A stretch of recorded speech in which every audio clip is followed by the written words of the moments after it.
And All we're right. live. Yeah, welcome back. We're gonna break down the UFC Fight Night, Perth, Australia. Yeah, and kind of what we look at, what our process is. We've been pretty good at both capping these cards and from a DFS perspective. The two aren't the same, right? So although we might bet a singular guy in an event, it doesn't mean he's a great DraftKings play. So yeah, we'll jump in there and kind of kick off the card just to keep it pretty succinct. But yeah, as far as weigh-ins, I didn't say anything crazy. I think you just mentioned that Malkoun and Mershot's now a catch weight. So just keep an eye on that. I mean, it doesn't change my opinion in that fight. No. Mershot's going to get washed by Malkoun. Yeah. However he wants Right. it. Pardon me, we can get to that fight from a DraftKings perspective. It's unbettable at that number. But from a DraftKings perspective, I don't think Malkoun's going to go takedown heavy. He can hit him with a lot of strikes, but there's not going to be that high upside. In my opinion, he's a fun kind of pivot because I don't think he's going to get the ownership there. But that's not where we're going to start the card off. Interesting you say that, Don. He's 100% play for me. Because I Yeah, don't fast.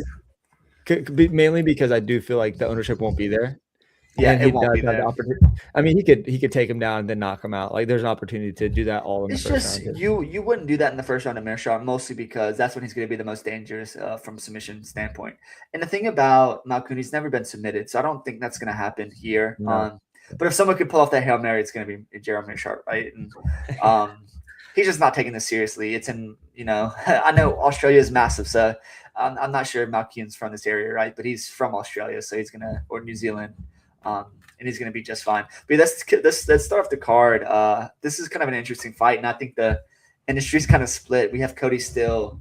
Uh, was he 4-1 in his last five? He lost his kind of opening there to Rangju. I was heavy on him in that night, and then we have Damar Fan, who I never thought was any good. Watching some of his other fights, I think right now we see still just a slight favorite. But I feel like a lot of the public sentiment is coming on in Darmar Fan because Still really didn't show up in his last fight against Wangju, kind of underperformed. We thought he might wrestle a little bit more, show a little bit more of that the BJJ skill he does have. So I don't care. I'm gonna play Cody Still. I don't truly believe in Damar Fan, although he's 9-2. His only losses are twice to Sal killed, right? Who's a big favorite against Benil. Plus, I think he could lose that fight, right? So, if you want a dog, right, Damar Fan is going to be a trendy dog, but I'm just going to go Cody Still. I'm going to play him heavily in DraftKings. I think he's what? His price is 8-6. Is that right? He's 8-8, which is expensive. So I think he's gonna be if you want to play him, he's gonna have to be a stand for you. So Yeah, and he very much is a stand for me. And I think we had Damar Fan last time when he fought. I think we were also in Australia, and he was against a guy that kind of a similar pressure wrestler style, and he handled him pretty easily.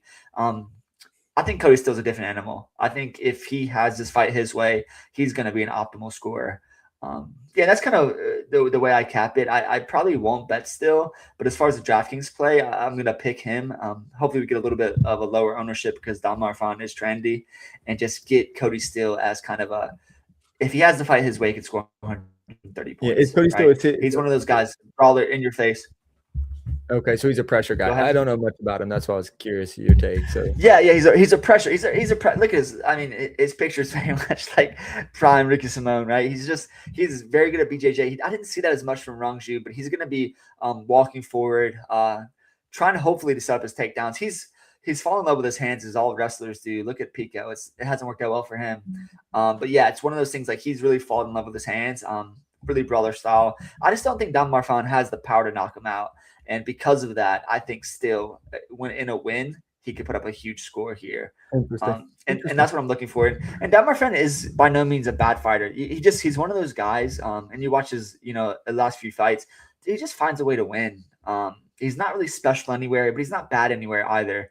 I just think the places Cody Still excels could give him a lot of trouble. I don't think Cody Still is going to knock him out. I think there's a good chance he takes him down and submits him in this Interesting. fight and shows levels on the ground. And I still think, I like Quinlan Southkill a whole lot, and he's had some flashy finishes here, but I don't know how good he actually is. And I think we'll find out if Benel can kind of bring him into deep waters. Right now, Southkill didn't finish Jamie Malarkey, which is kind of a red flag. Everyone finishes him now, right? He's kind of a chinny guy, Jamie there, and I like him a good bit for a while, but I just don't know, right? We're valuing Dominic Friend's losses as twice Quillian Salkilled, but I just need to see him against a better level, and I think Cody Steele's going to bring that better level. Interesting. So you like the over and Steele is what I'm hearing. Yeah, I like Steele. I don't know if I like the over. I think Steele could get it done pretty quickly if he wanted. If he get maybe a quick takedown, gets the back, anything like that. I think he could give him a lot of trouble. When you see Dominic Friend get taken down, like he did last fight, he gets right back up. But I think there's levels to the jiu-jitsu, and I think Cody Steele's a different level. So Cody Steele submission 7-1. So you're interested in that then? Interested in that. Absolutely interested in that. Okay. Yeah. And he's a guy, if you watch most of his fights, you're gonna see, we can go a lot of his finishes are just gonna be by knockout, right? He's not showing that BJJ, but he definitely has it. So obviously lost to Rangju, Unam, finished the fighter before that body shot, and then KO TKO before that. The funny thing about Cody Steele did you know he lost in the grappling tournament to Gregory RoboCop Rodriguez? Interesting. Which is fascinating because that guy's got 40 pounds on him. Yeah, this guy's got 40 pounds on him, and Cody Steele is definitely not, But I didn't watch that fight. I really should, or the grappling match. I really should, because I wonder how competitive it was. That just kind of speaks to this guy's skill, right? He's going to roll with a guy. A good grappler, right? He's more amazing grappler. He's amazing. RoboCop's an amazing grappler. All of his fights are just brawls. Once again, guys like that fall in love with their hands. RoboCop is such a fun fighter. He's so fun. He's actually evolved in one of the more fun fights you're going to see. That fight with you remember that Jared Cannon? You're talking about the Cannonier exactly fight. The Cannonier fight when he was just, and I bet Cannonier in that fight, and I was just sweating. We were both like Cannonier gets the guy on the plane just absolutely sweating bullets. But he's a superb grappler. And he just doesn't show it, right? Just because his striking's come a long way. He looks really good in the feet. I really wish for RoboCop he would go up to 215. 215 is weak somewhat now. Yeah, it's so weak. I mean, he could go up to heavyweight. It's just like last card. It's 250.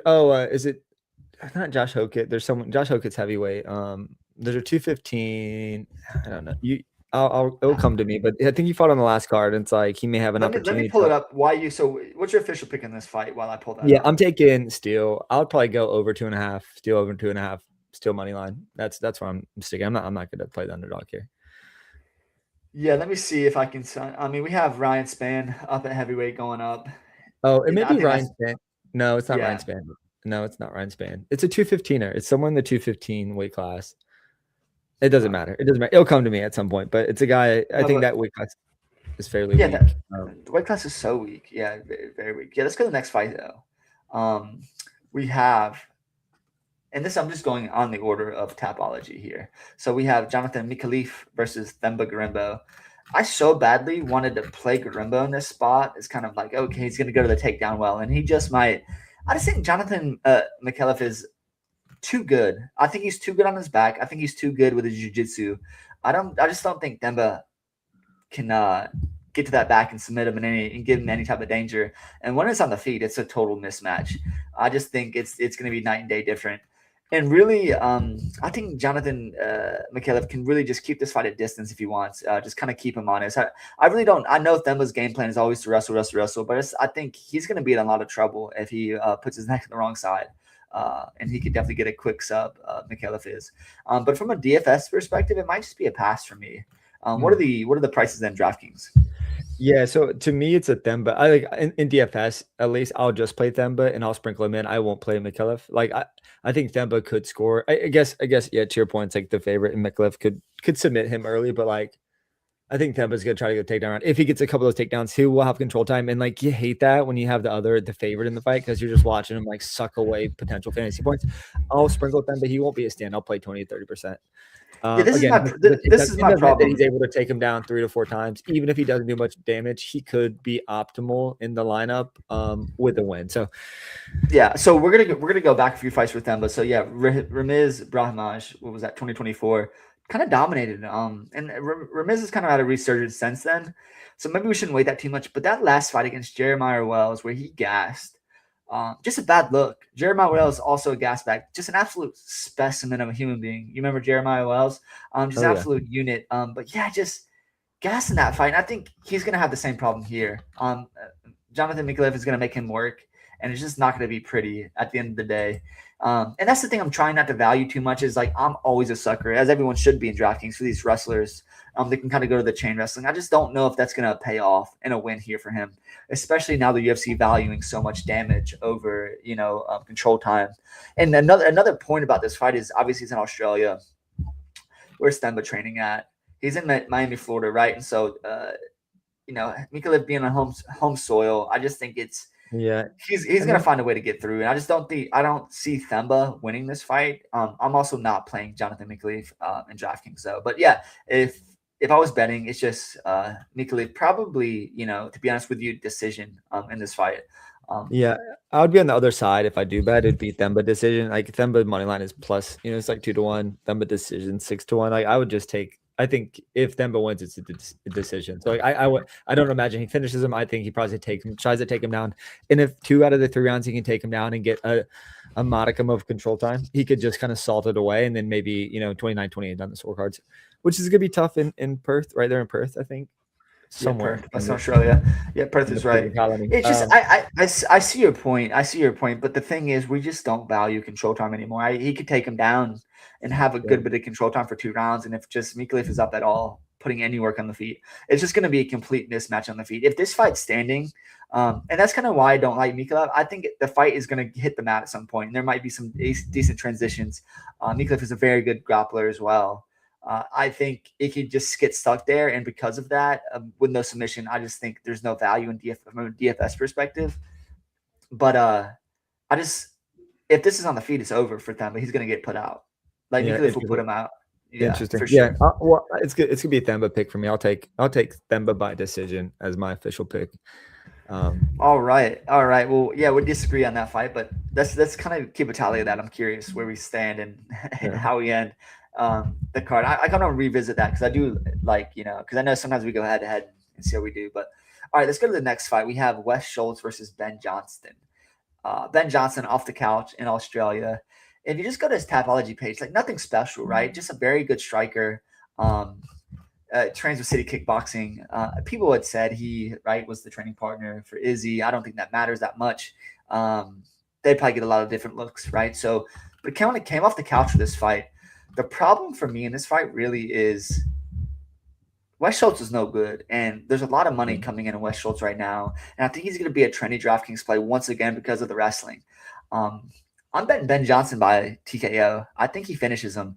And, part of the reason being is I just think Wes Schultz is not made of serious stuff. And what I mean by that is he has a lot of quit. I mean, Damian Pinas is very good, very strong. He's not, I wouldn't say very good. He's just a difficult guy to deal with. And then Wes Schultz just wilted. I didn't see that in any of Ben Johnston's tape. I think he looks solid. He's got a good submission game too. So if Wes Schultz puts on the wrestling singlet and just kind of goes to work, I think Ben Johnston's going to give him a lot of problems there as well. But if this is on the feet whatsoever, it's Ben Johnston all day. I'm kind of seeing round 2, round 3 TKO is what I'm looking for. Potential early sub. I would either go sub 1 and then TKO 2, 3.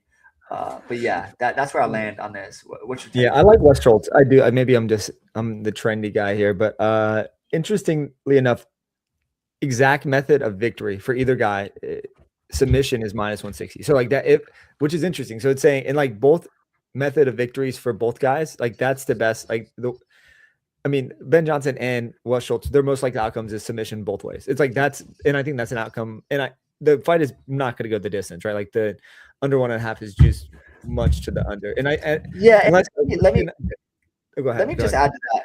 Let me add to that. If the submission is that number, there's no way, and I know Wes Schultz is only good at wrestling grappling. There's no way Wes Schultz submits Ben Johnston by his tape. Like Ben Johnston come off the couch said, I haven't trained, and there's so many things, and that's why there's so much money coming on Wes Schultz. Like Ben Johnston has been on the couch, has not been training, has had some injuries, and those are all red flags. But that's just perfect for me to be contrarian in DraftKings. He's 8'5". He's the more expensive guy. The line is crashing. Just there's no physicality to Wes Schultz. He's gonna wilt. But yeah, I see your point. He may try to take him down, and he could. Again, this is one of those for me in DraftKings. He won't be a major stand, but like the path to victory is taking him down and submitting him, and like there could be multiple takedowns in a early submission. It's like I will have exposure to that. So I think we're a little bit different here. Yeah, official pick for me is Wes Schultz. I won't. I'll just bet the the plus money as the underdog there. I probably won't touch the submission line, but that's kind of where I stand. Yeah, disagree again. I mean, I think we're what 1-3. Yeah, Through the first. Yeah, I'm taking dogs, so I'm taking some dogs here. Yeah, So. but I think that Wes Schultz is not really a dog. The line's crashing. I wouldn't be surprised if he flipped to the favorite by the time fight kicks off with all the red flags Ben Johnson's got going on. But yeah, I feel really confident. I think complete fade of Wes Schultz and my limited exposure on DraftKings, but it's going to be Ben Johnson is kind of contrarian. I think it has a 100-point upside, absolutely in this spot. And I'm kind of curious what the KO TKO round 3, round 2 looks like. I'll have to take a look at that. Can you tell me what that number is? Why I transition to the next fight? Yeah. Ben Johnson to win by TKO, KO, DQ in round 2 or 3 is 30-1 for round 3 and 12-1 for round 2. Yeah, that's gonna get an absolute sprinkle, especially in round 3. And it's one of those things. Everyone's like, "Well, Ben Johnson's coming off the couch. Where's his gas?" It's just I watching his tape. I don't really see that being an issue. And for whatever reason, right? Anyone that's wrestled as well, you kind of see this. But these guys that are all these pressure wrestlers, they're the ones that generally gas first. And when you're stalled on the cage and you have the cage is kind of holding you up. These guys just pressing against the cage, they die. They gas so fast, and then the strikers take over. And I can totally see that scenario playing out once again. So yeah, Ben Johnson for me. So sprinkle of KO. Yeah, when that listen, we do debaucherous bets, and one of the bets I'll do is I like to do that fight parlay kind of exact round method. So I'll add that.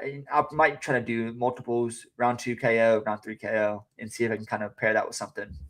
Interesting. All right. All right, let's jump to the next fight. This is a very interesting fight, and I'll be honest. I love Vince Morales. We have Vince Morales versus Kobe Thickness. Vince Morales has just got a poor roll of the dice. I mean, last three losses. Lapalus, who's a solid fighter, just point fighter in his own. Elijah Smith, good prospect. Raul Rosas Jr., good prospect, obviously. And now he gets Kobe Thickness, a guy that's been training with Volk for a while. And just something you should know. I mean, I'm a Volk stan. He's one of my favorite fighters of all. Probably my favorite fighter. Just I don't know. There's something about him. Just super likable guy and just an absolute dog. When he dropped Makhachev in that first fight, round 5, watching that live, it was amazing. I was sure we won. It's just amazing. I mean, it's just one of those really cool things. And obviously we all know how good Makhachev is. So no harm getting knocked out the second fight there for him. But really like him. But Kobe Thickness he's trained with a lot, and he's going to be a decent sized favorite in this fight. And I just think Vince Morales has a lot of tools to win, especially if he grabs the neck.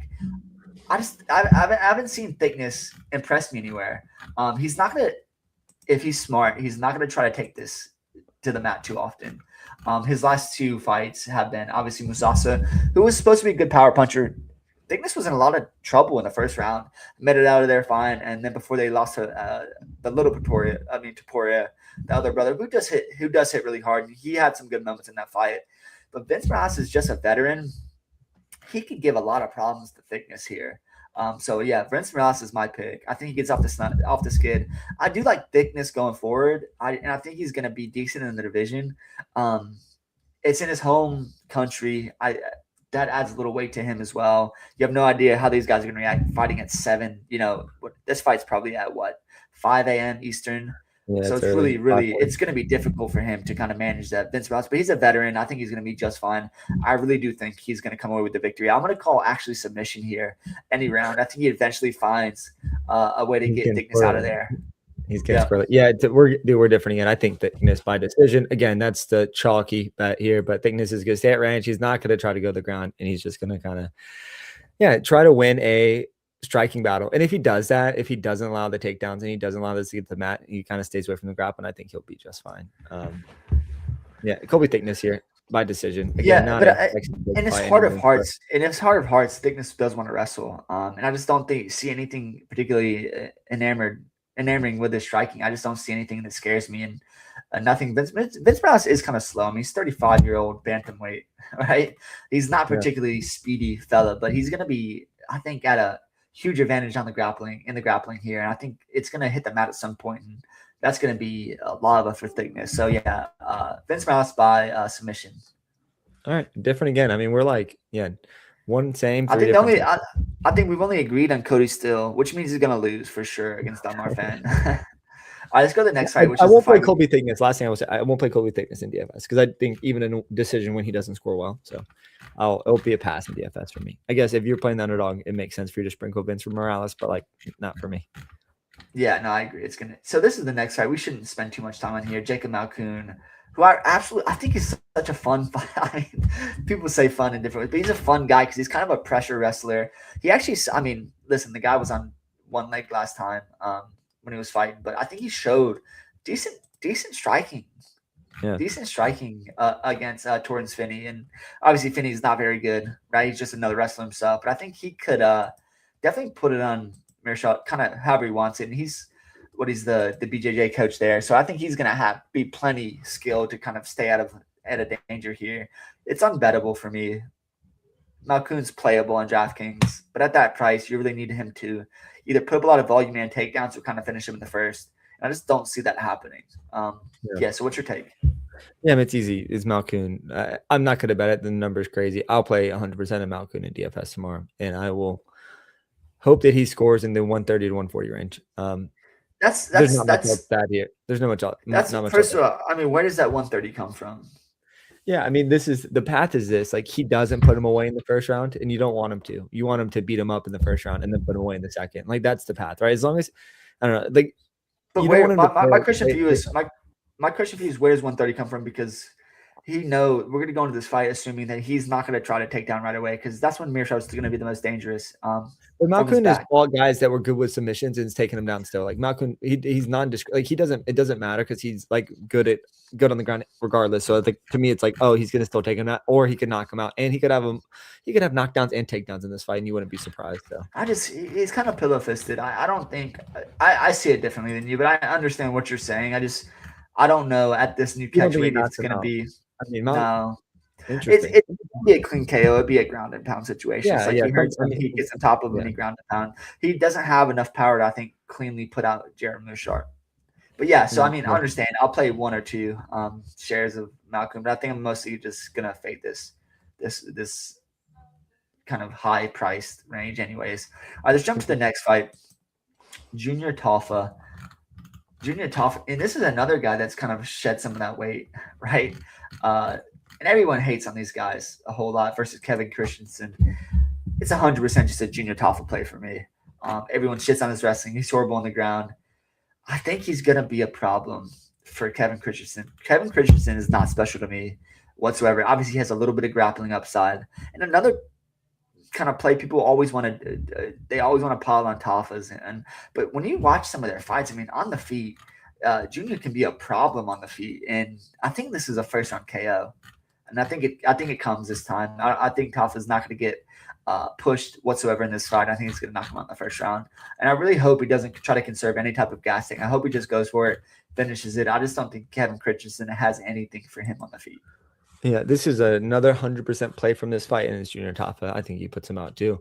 Hopefully not like late in the first round without doing much work, because I think 90 points is not enough. You want like either early, first 60 seconds, his part of the world there, I think, or you knock him down a couple of times and put him out late. Either way, I think, Junior Taffa finishes this early. It's probably inside of a round and a half, and move on. But Taffa money line, Taffa KO for me.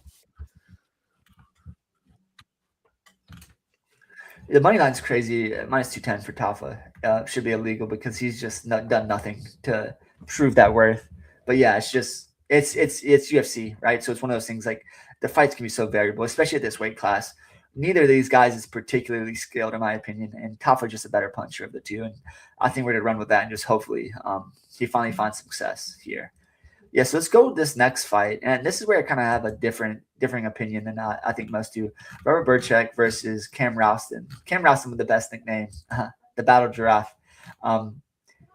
It's one of those fights that I'm playing Burchak, and I'm not betting Burchak. I'm playing Burchak in DraftKings at a high clip. And there's a couple reasons for that. I know he's a 35-year-old middleweight, and you saw his loss to Iho Pereira, and that's just not good. But this guy can be a problem in the first round. Another pressure, just a pressure fighter that's going to really come after Cam Ralston. If he connects on the chin, it's night, and you're going to get a 7-3 underdog, put up a 100+ score. If this goes to decision, it's over. I mean, Burchak's not winning a decision. It's going to be Ken Ralston all day, and Ken Ralston's going to take over as the fight, progresses there. But I think Burchak has a real good chance to find some success in round one and hopefully put him away. I know it's in Australia, and a lot of people are going to go Ralston, and he's got all the length and the tools to deal with a guy like Burchak. But surprisingly enough, I mean, we're looking at 6'3". Some people say 6'4", 6'5" for Ralston, 6 foot for Burchak, but Ralston with the same reach as Burchak, pretty surprising to see that actually. So yeah, it's definitely a Burchak play for me. Not betting this whatsoever. Just kind of playing in DraftKings in the hope to get a dog at decent ownership that's going to put up that 100+ point ceiling. Yeah, interesting. Yeah, like I think my betting in DFS mine in two different places. If I bet this, it would be Cam Ralston.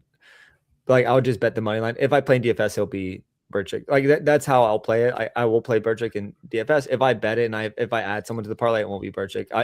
I just feel like the more likely outcome at home. I think the better striker in Cam Ralston, as long as he can survive around and a half, I think he could win this 29-28. I don't imagine.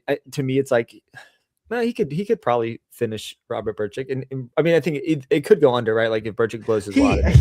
Burchak does show a little bit of gas issues, and he could absolutely finish him in round 3. I just don't know if he's gonna find some success in round 1 or round 2. I think this is just there's no science behind this whatsoever. But these Polish guys, sometimes they bite down, and when they connect, it's lights out. And I see that in Burchak sometimes. We saw him put out Brad Tavares last fight, and no one knocks that guy out. I mean, I know that guy's Brad Tavares said is pretty old, but man, no one knocks Brad Tavares out, and that's gonna be that's true. If he connects on Cam Ralston, it's night. And sometimes you're just looking for these guys that have absolute God's gift and just put them out. So man, look at Bridget; he's an absolute specimen too. I know Cam Ralston's got all the hometown crowd and kind of his momentum on his side, but I think it could be halted here. All right. Well, your Constitution doesn't care about your home country fans cheering with you when the lights are off, right? Like you cannot wake back up once you've been slept. So I think there's a good chance he gets touched here and eats his loss. So yeah, I'm gonna go Burchak. Probably won't be betting it. I just don't feel good about the bet, but I feel great about the DraftKings play and the upside he has. Yeah. Well, official pick for me is Ralston. But like pick for me, we'll go head-to-head versus this again is going to be Burchak. Dude, one of us is gonna. I mean, no, most likely we're both gonna lose all our money, but we'll continue. We're definitely gonna both lose money, but like we'll go 3-3. We talked about the Ben Johnson KO 2-3. This is another KO spot to add to that parlay. Robert Burchak, round 1, round 2 KO. Definitely gonna be adding that. Yep. So let's go ahead in this next fight. This is another fight we're definitely going to disagree on. I think Tai Tuivasa versus Louis Sutherland, and everyone's really high on Tai. Louis has just not got started in either his fights. I think he could cause Tai a lot of problems, and I just don't know why the Tai price tag is what it is. I really like Tai, and I hope Tai knocks him out, and I'm playing this fight. But I think Louis Sutherland could be under 10% on DraftKings because of all the hype on Tai. They know Louis Sutherland's the 40th ranked heavyweight on the roster. There's only 40 guys ranked. He's the last guy. He could be a problem for Tai. I know he got absolutely starched by Brando Perich last time, and I was all over Perich. But I think he's got a little bit of this aggressive nature that could cause a lot of issues. I remember before that Walter Walker fight when he got submitted, I had some people picking him, and I didn't really understand why. And a quick heel hook doesn't change things, and then Brando Perich is an absolute monster. That doesn't change things for me either. And as much as I like Tai, and as much as I want to play Tai, I'm just betting the under in this fight. I think it's going to go under 1.5 easily. So yeah, it's the under for me. And from a DraftKings perspective, I'm actually just going to lean Louis Sutherland from an ownership play. I think we could see him at sub 10% owned. You're going to see Tai Tuivasa 30+. So yeah, Louis Sutherland is going to be an interesting dog, and I'll make him my official pick to kind of spoil the Tai Tuivasa finally getting a win.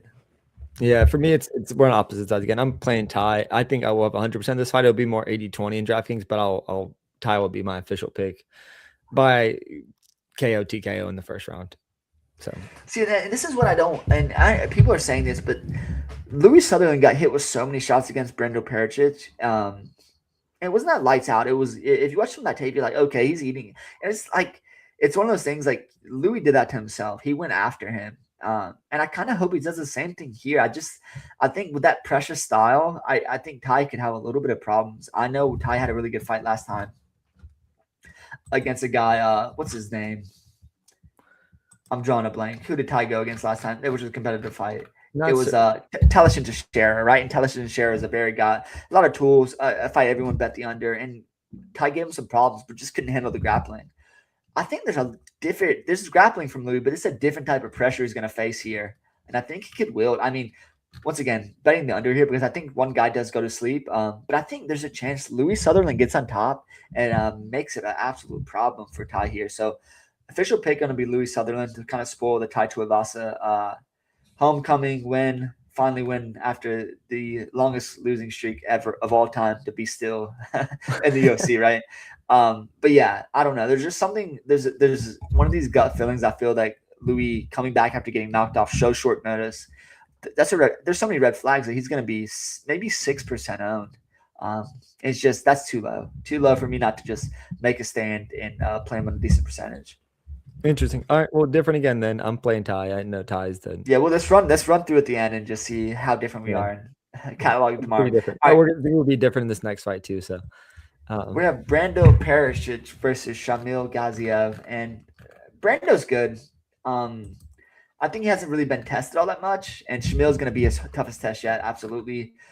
We'll see how he deals with the grappling here. Shamil's a gas bag, and I think Brando could absolutely touch him on the feet, and he's going to be a nightmare on the feet striking.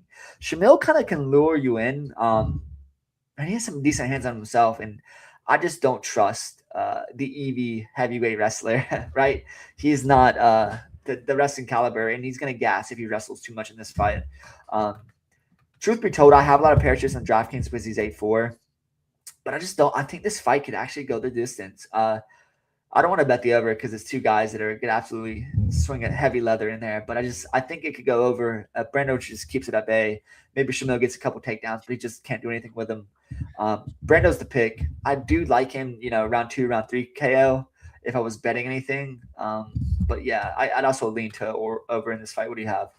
Yeah, for me it's Gaziev. I think until we see it in real life, I won't believe that Perisic is even competent or semi-competent on the ground. So, I think if Gaziev gets on top, I just don't know if Perisic is going to be able to get up. Like, Gaziev could realistically take him down one time in the first round and stay on top the entire first round, and then he can take him down in the second round and stay on top the entire second round.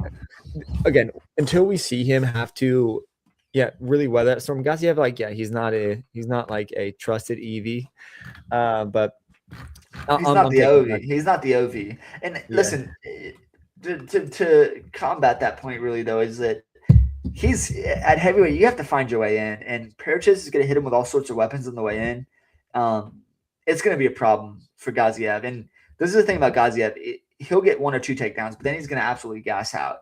Perisic is going to make him work, and we don't see this at all anymore. We just don't see submissions at heavyweight, especially from these caliber guys. So the chances that Shamil grabs his back or and grabs a neck and takes it home is very low. So I think the most likely is just one of the guys gets knocked out. Shamil could catch him, I suppose, with something.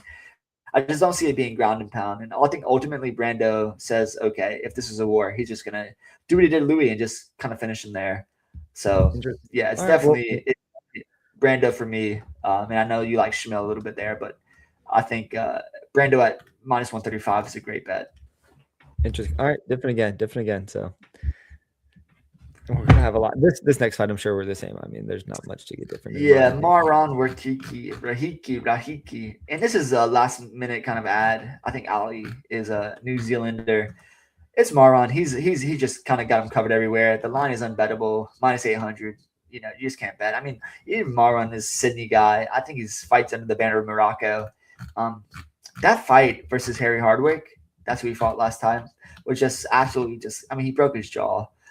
But for me, I honestly think this could be a fight that goes the distance. I think Harry wanted some of that action. I'm curious how much Ali does. I really don't know much about him. Another city kickboxing guy. I just don't know. I think this could be fought at range. lower. And then what is Rahiki's price? I think it's high 9Ks. It's just a Yeah, pass it's the same. altogether. Yeah, we're in the Yeah. similar spot. For me, it's I'm not playing it in DFS, but I do like the over 1.5 at plus money.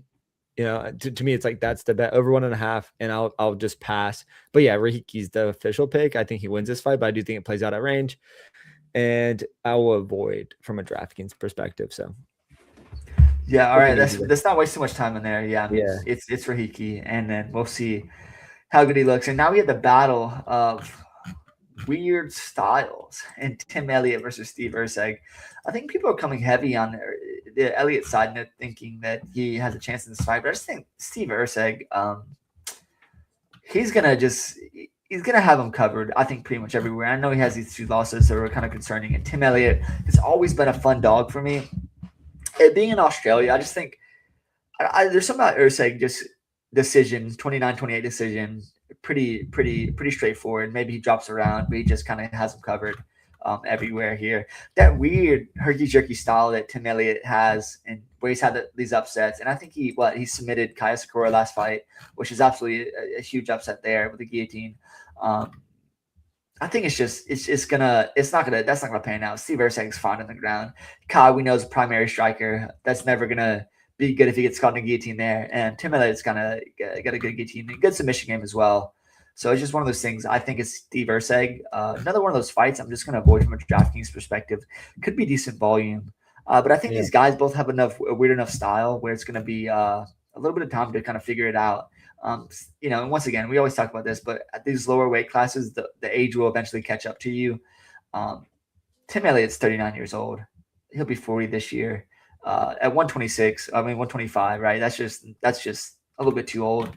So I think Steve Erceg is going to cover this number. I don't think there's a finish.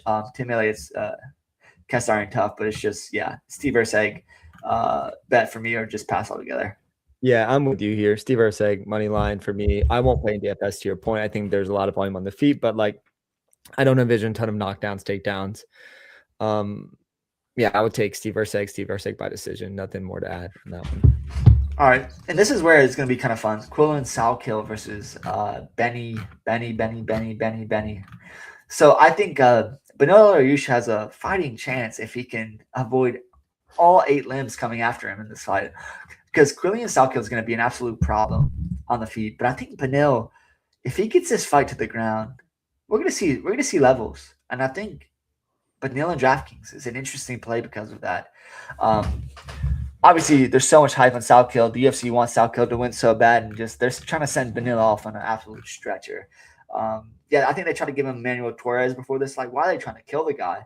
But these are the last few fights for Salkill. He choked out Malarkey, hack brass, head kick, Ash Moose decision, Jubilee right cross. I think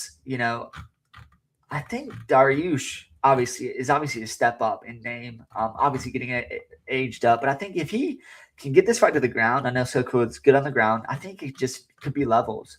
So I'm really torn about betting this fight. I would never bet Dariush. I just don't trust him. What you talk me to something good here? Yeah, it's easy for me in DFS to 100% just play Dariush. No, okay, he's not gonna be 100% play, but he will be the play in DFS. I won't play Salkill. Partly because of the price in DraftKings, but also, I just feel like Dariush in a fight that he wins, I think he's 6'8", he could put up 80, 90 points with a couple takedowns. He does have to survive, right? And we've seen that he's super chinny. I mean, dude, I think the problem is he's fought the top guys. So I want to see it against, this is his last big test. It's let's see if he's got anything left in the tank. If Salkill puts him out, it's dude, just retire. No, he's had such a great run. He was a perennial gatekeeper for so long, and he had his chance. He had a couple runs at the title.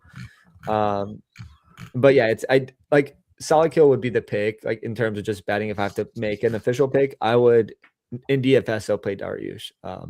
But that's kind of where I stand. And for whatever reason, sometimes we see these weird things happen in MMA where Dariush just comes out, and he's one of these guys. He talks so good sometimes. He's one of these guys that just is a smart guy but makes bad decisions. And I think if he can just avoid some big strikes early, he can make this really competitive. Dariush, let's just say prime for prime, it would be obviously a real challenge for Salkill here. And obviously, we're just talking about a guy way past his prime. But if he can drag this into the later stages of the fight, we'll have to see what Salkild's made of. I hope you get that. I hope we get Salkild in round 3. Dariush putting some pressure on just to see what the kid is made of. Yeah, right. same. I want to see I want to see what he looks like. Yeah, I want to see what he looks like when he's tested. And I want to see Benny be able to do Dariush to touch him. I don't want Dariush to get touched and then knocked out. Like, yeah, exactly. I think DFS is gonna suck, but like also like I just want to see, is this kid actually good? I forget who said it, but someone was saying one of the UFC pods. They were saying that when Benil got knocked out by Benoit Saint Denis, that Benoit was like, I didn't feel like I hit him that hard. Whenever you hear that, that's concerning, right? He's like, I'm surprised he got knocked out. And sometimes weird shots rock you, and for whatever reason, sometimes guys have like a chin issue here and then don't have a chin issue there, right? It's really tough to discern. It seems like his off button is anywhere on his face. And that's the thing. Like I said, Salkid has eight points of contact he's going to be touching them with, and has that length. Let's just look about the reach. Yeah, the reach is obviously 3 inches more in reach. And I really wish we would get not just arm reach but leg reach, because in this fight that's going to matter also. We just look at the guys; they're definitely built vastly different, right? So I think you're going to have the limb reach, the lower extremities are going to be at a huge advantage for Salkid here, and that's if I had to pick how Salkid wins quickly, it would just be a kick knockout. He'd touch him and just put him down. Benil probably have both hands up blocking and just still get absolutely flatlined. Yeah, so I'm riding with Benny and just really hope Benny can, if God wills it, finish Salkid with something special in the round 3. And this is one of those ridiculous, don't ever bet it, but Benil by sub round 3. Interesting. What's that pay? What's that pay while I pull up this last fight? Yeah, I'll pull it up right here. Method of victory. So main event, we have Prates versus JDM. And I think we're still looking at, you're getting JDM as a slight submission dog. is 50-1 in the 3rd round. I mean, sprinkle, I guess. But dude, sprinkle. Yeah, the only way he does that is like Salkid is just cooked, and like that's what I mean is we see this all the time, and I'm glad you pointed that out. All the time we see these guys go for finishes. A guy's hurt and maybe they can't get him out there, and they blow that. It's not just the exhaustion of throwing all that. It's just like that kind of ramped up of adrenaline, that dump, and then it doesn't come through, right? And then you're like, oh shit, and then you're still fighting. And Benny, if he won't survive that most likely, but if he did, that's where you can kind of get those late inning submissions. So yeah, Benny by round 3 is going to be a sprinkle for me. I mean, if I hit any of those, listen, I'll just do something degenerate and just stack them all together and just build something that's never going to hit. But if it does, it's a retirement parlay. Yeah, so let's go ahead and let's talk about this last fight. Prates, such a fun guy. JDM. I think JDM is going to do too much body work. That tight boxing, just going to be in his face, pressure boxing the whole time. I don't think he's going to add the takedowns. And as I say, Prates has 8 limbs, right? He's going to come out with the other thing. But I think he is going to have a problem with this pressure style of JDM. So, yeah, it's JDM as the slight dog. It's really just near even this point in his home turf. I just think he takes it a little bit more seriously. Prates has just got God gift of athleticism and just striking tools, just the way he's built, right? We're looking at a 5-inch reach advantage for Prates. So, the way JDM fights, it doesn't matter as much to me because he's going to want to get inside anyways. The reach is going to get negated. And generally, when we see that, Taylor, we've talked about this before, but reach and height are huge predictors of success in bouts, right? But I think as far as JDM getting in the inside, I think it's going to matter a little bit less. Obviously, I think the way this fight generally plays out is JDM's kind of his path to victory is just obviously decision can finish him. But I think the only way Prates wins this fight is by finish. I don't think if it goes to the cards that JDM's going to lose. So I think if you're taking Prates, maybe just take it by finish. But I think it's obviously, Prates by knockout. But if I think it was JDM, I think he could kind of win by all 3 ways. I don't think he's going to submit him. That's just not in his game. Could happen, I suppose. But yeah, it's JDM all day for me. And then he's going to be a DraftKings play, just a 5-round nature. He is a volume guy, and that's what I mean. If it goes to the cards, it's going to be JDM taking the decision, in my opinion. Yeah, I think length and reach is such an important factor for me, and I think that's going to just sway me. I think Prates has the it factor, right? Like, which is like one of those things that he can show up and he throws those wild. He's like a guy. He would fight like if you fought. I feel like that's the shit you would do, Yeah, just for like a yeah, spinning back elbow. But yeah. yeah. But I think for me it's a JDM decision win most likely. But I think he could finish him as if he can just beat up the body and then kind of drag him into deep water. As long as like he doesn't get caught anything funky, I think he could either Listen. finish him late or Yeah, just kind of find out decision win here. I know you and I both have wrestling backgrounds, but I think the biggest thing we would our fighting styles would be vastly different, and mine would be more of a Terrence McKinney style, and not Terrence McKinney's when he's fighting scared. Terrence McKinney when he's fighting. When it's just the immediate. That's win or lose, right? That's immediately just go out there, the shield or back on it, right? Like come back, with your shield or on it. That's 100% my style. I'm not there to play patty cake for 3 rounds, 5 rounds. It's like either someone's going to sleep. It's an immediate car crash. So yeah, that's my preferred method, and that's neither of these guys are going to be that. These guys are professionals, and nothing special. But yeah, I enjoy that style. Terrence McKinney's kind of Terrence McKinney for 1 round is a mythical fighter. Yeah, Like T-Rex, baby. He's like if we're going round ones, like I put him up against anyone. He's gonna give anyone, not even round one, but get 3 minutes. 3 minutes. Did he knock Drew Dober? I love Drew Dober. Did he knock Drew Dober out? Oh no, Drew Dober knocked him out, but he almost, dude. He was throwing knees. He was throwing everything. Yeah, it was a problem. And Terrence McKinney is one of those guys. Terrence McKinney for 3 minutes is a Hall of Fame UFC fighter. He's a Hall of Fame guy for 3 minutes. He's gonna absolutely. And I wish I think he's starting to know that that's his calling card. Like these guys just cannot handle the pressure. Like he's an absolute monster. So yeah. Anyways, that's the card. We can run through it quickly. We both have JDM. Official pick for me is Benny. Official pick for you is Sal Killed. We're both going Ursay. No. Let's. I'll take Benny too. If you're taking Benny in give me Benny. Yeah. Official pick Benny. So we're there. Official pick for both of us. Urseg, Rahiki for us. Easy pick. You're going Gaziev. I'm going Perchich. I'm going Louis Sutherland. You're going Taito Avasa for the Shui. You're going Ralston. I'm going Beercheck. Tafa for me. Tafa for you. We're both going Jacob Malkoon. I'm going Vince Morales. You're going Thickness. Wes Schultz for you. Ben Johnston for me. Garimbo for you. Michaela for me. Yeah. I mean, I think we disagree on almost every exact fight. And then we have Cody Still both in agreement there versus Don Marfan. Yeah, so that's the card, guys. Listen, and we're going to start putting more of our bets up and what we've done and kind of our success as we go through, as we kind of move forward. And we'll share. I'll do more screen share and show you what I'm actually looking at and kind of what exposures I'm actually putting into the card. This card starts in 6 hours. So this is going to time out pretty quickly, right? But I just, this is our process. We kind of walk through the card together, just talk about it. But mostly we do this as fans of the sport. UFC is one of those sports. I mean, you can have all the striking numbers you've ever seen. And once again, it's not a good predictor, right? We look at what Max Holloway did to Calvin Kattar. That changed their strike differential numbers for their entire careers. It's like you're never going to recover from that strike differential. No, that's a beat down. That's what I mean. And we talk about when we had Trijan Gore, it was a bet for me and a huge DraftKings play at 6% when he beat Asmat Bakoev. We look at how bad he's been, but there's a huge sociology component to these fighters.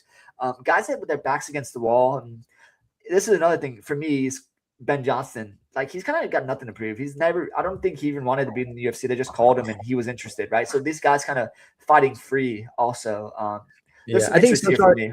Yeah, sociology plays more of a factor in fighting than it does other sports too, because it's a either 2 men or 2 women in there, and like they have to go to war, right? It's like a different level. It's not like, oh, you go hit a baseball, go like play back. I mean, there's the psychology to that as well, but I think fighting is particularly that way. It's like there is more theoretical outcomes than the line sometimes indicate. So, and freak things happen all the time. Yeah. So absolutely. Yeah. Anyways, that's the Perth card. Let's see we'll who's right. Breaking up some baseball. Hopefully I'll win tonight. We'll see. Yeah, I want to recap when we jump back on. But yeah, that's all we got for you guys. Thanks for tuning in. Awesome. See you.